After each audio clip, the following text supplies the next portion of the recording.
proceso. Eso significa que los yucatecos pueden estar tranquilos y que la Comisión de Derechos Humanos avalaba en ese momento, y bueno, no ha dicho lo contrario, intuyo que sigue avalando el trabajo de procuración de justicia.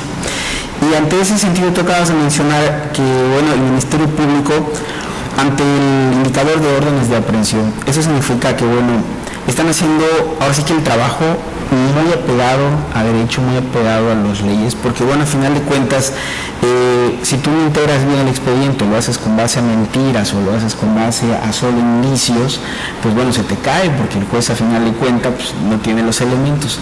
Esto obviamente la gente dice, bueno, hay seguridad, sí, y ligeramente te dice porque los narcos están en otro lugar, la delincuencia está en otro lugar, aquí no se mete porque son muy tranquilos. No se dan cuenta que hay un trabajo abajo, como un trabajo hormiga, lo podemos llamar de esta manera, que ustedes están realizando. Por ejemplo, que decías esto, recordé las palabras del presidente de la Comisión de Derechos Humanos, y dices, bueno, es que para que exista esa seguridad, es que existe un trabajo coordinado entre ya no solamente las áreas de gobierno, sino también con la sociedad civil, y sobre todo observado y avalado por un instituto tan de prestigio, tan importante como es la Comisión de Derechos Humanos. No, indiscutiblemente el trabajo que se hace en la Procuraduría se observa de manera objetiva con los números que te acabo de dar. En materia de derechos humanos, déjame decirte que son muy respetuosos de los derechos humanos, de los derechos fundamentales de los ciudadanos, y que hay una coordinación muy estrecha precisamente con la Comisión, con don Jorge Victoria, que preside la Comisión Estatal de los Derechos Humanos. De hecho, se han establecido, próximamente estaremos con ellos coordinando un curso que nos impartirán los especialistas de derechos humanos, dirigido a funcionarios de la Procuraduría, que tiene que ver con el manejo de las víctimas de trata de personas, por ejemplo, de cómo cuidar de identidad, cómo tratar a la familia en un entorno familiar. Este acercamiento con esta comisión es de vital importancia. Te estoy dando unos números muy puntuales, muy claros, consultables y públicos de cuántas averiguaciones previas iniciamos al año. 60,000 averiguaciones previas iniciamos al año. Si eso lo podemos comparar con el número de quejas, en su caso, que se presentan a la comisión, pues te daría un parámetro de cómo estamos realmente en el respeto de los derechos humanos.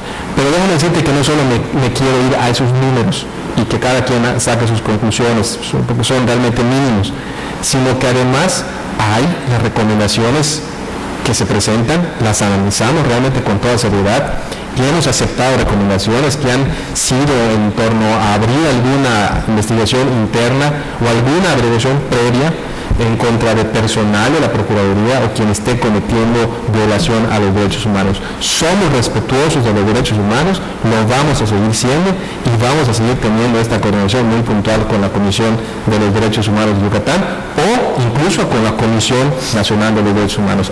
Eso es lo que además te hace, no solo que te genera confianza con el ciudadano, sino que el ciudadano observa, entre otras cosas, el respeto a los derechos, el decremento de los índices de impunidad, sí, y te vuelve otra vez a confianza. Es un círculo virtuoso muy claro, y que eso cada vez hace que el ciudadano confíe. Otro dato que te puedo dar de confianza ciudadana, Alejandro, tiene que ver con el número de llamadas al 066 o al 089. Sí. El número de llamadas del 066 de 2007 a la fecha, por tener un parámetro, se ha incrementado en más de 11 veces al número inicial que teníamos al iniciar esta administración. Eso también te dice que el ciudadano está atento, que el ciudadano llama a la autoridad, y porque llama a la autoridad se constituye, y porque se constituye la autoridad, el ciudadano llama. Es otro ejemplo del círculo virtuoso ya no le tiene de confianza.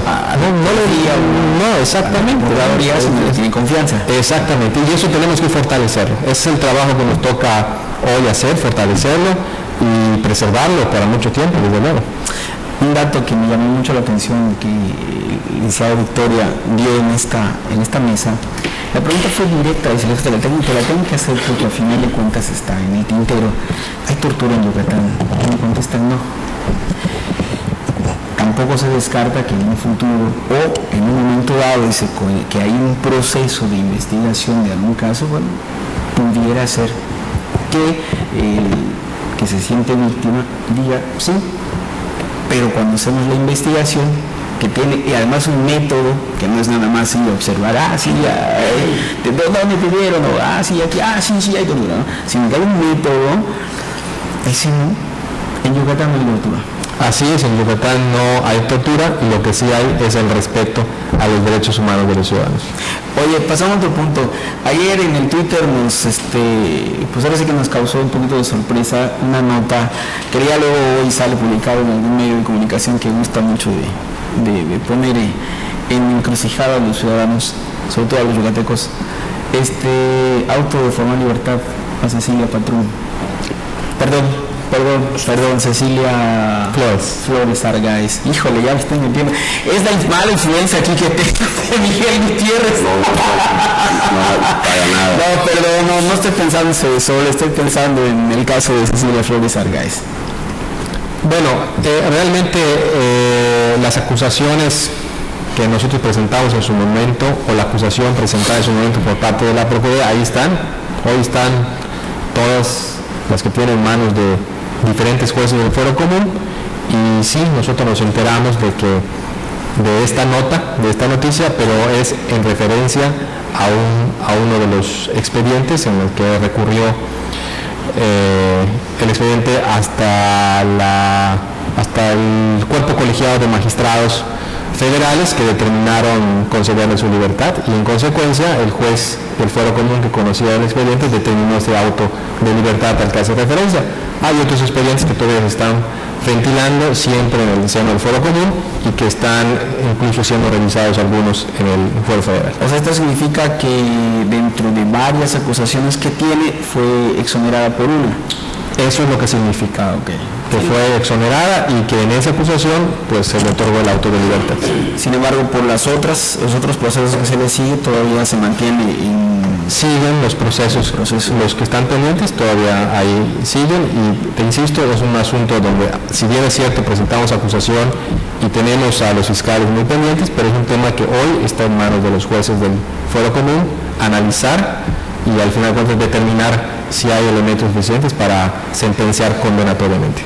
Pues sí, porque la verdad nosotros esperábamos, después de ver esa nota en la red, porque fue primero en Twitter, pensamos, pues ya va a salir libre, porque así es como se planteó, y todos dijimos, bueno, pues entonces vamos a tener nota, pero la verdad es que bueno, qué pena, ¿no? Por ella, qué pena por su familia, por sus gentes, pero bueno, al final de cuentas, la ley es la ley. Así es.